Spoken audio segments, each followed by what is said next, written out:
কবরের প্রথম রাত কেমন হবে তা আমাদের প্রত্যেকটি মুসলমানের জানা উচিত।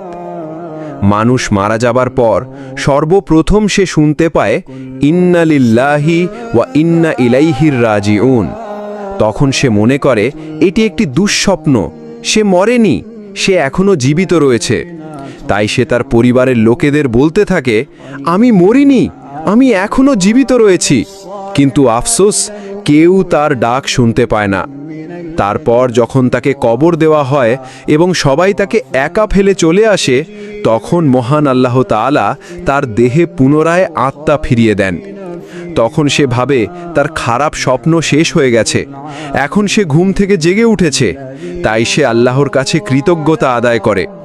তারপর সে তার শরীর স্পর্শ করতে থাকে এবং বলতে থাকে, আমি তো আমার বিছানায় শুয়েছিলাম, এটা কোন জায়গা, আমি এখন কোথায়?